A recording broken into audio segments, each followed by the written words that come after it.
Toastmasters, esteemed guests. My name is Zeyad, and I'm a recovering compulsive contrarian. So some of you who might have met me before might also know that my birthday lies somewhere in January 21st to be specific. You must think, for those of you astrologically inclined, you might think, an Aquarius. You're all flat out walking contradictions. Of course you're going to want to be the opposite of everything. Of course you are. For those of you who are less gullible and perhaps more interested in psychological aspects, you might look at me and say, you're seemingly calm and reserved with sometimes a flame that ignites in your voice. And you appear to be so contrarian that you'd like to be part of 4% of the population, so you must be an INFP, according to the Myers-Briggs type indicator.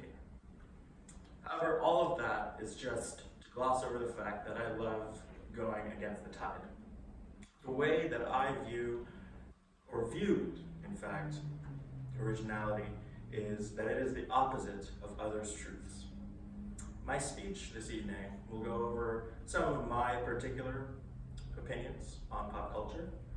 I'll talk a little bit about what this contrarianism has impacted me negatively, and what's made me now a recovering compulsive contrarian.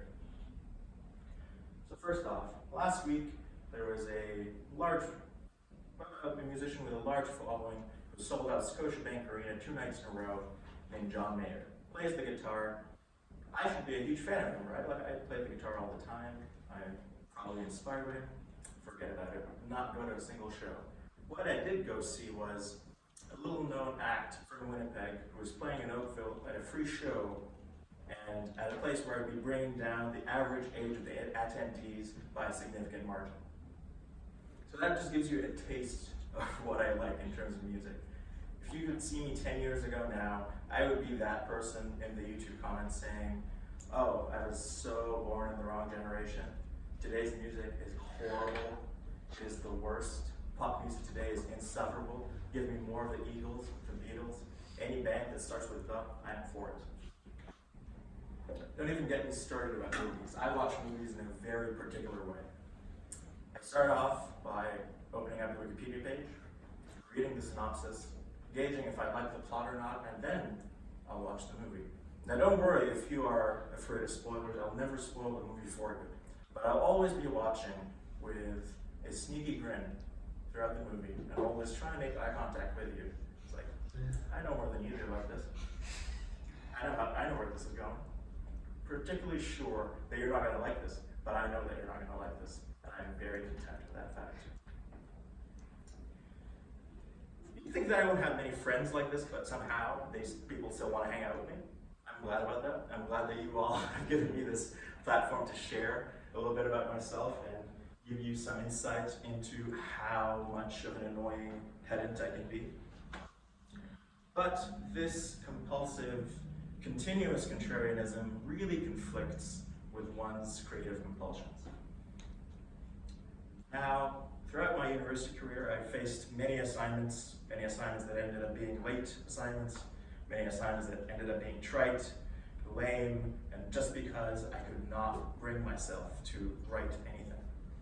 You see, I'd face empty pages, I'd be holding a frozen pen, could not move my hand, merely because in the back of my mind I could not bear the fact that I could be writing something that is an unoriginal thought, something that someone else thought of before, something that someone else had considered before me, and therefore my views aren't that important.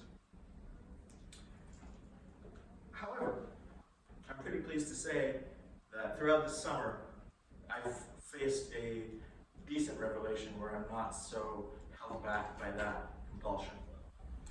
If anything, it started a while back when I finally finished writing a song.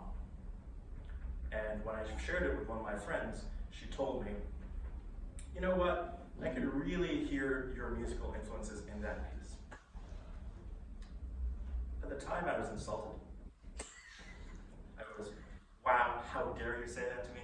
I was flabbergasted that she would even consider saying something like that to me, knowing how I am. But the more I thought about it, I thought it was a neat compliment. She didn't say, oh, You totally sound like the Beatles. You know, that part, that sounds like Here Comes the Sun. You totally ripped that off. She didn't say that. She didn't say, oh, I can totally hear the different kinds of obscure acoustic guitar musicians you listen to. I can totally hear those. She didn't say that either. She just said, your influences shine through what you're doing. The real shattering happened last week when I was listening to a song by a German indie band named Anne May Cantorette. Thank God no one knows my name. So I was listening to this song. It's called Nur wegen dir. Did not understand a single lyric, but what really caught my ear was, this sounds a lot like a song that I would write. And I was a little sad in the moment. I was like, wow, they really could come up with something on their own that would sound like something I would come up with.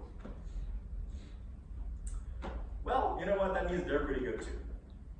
That was the switch that flipped in my mind that made me realize there's nothing horrible about recognizing that you have influences.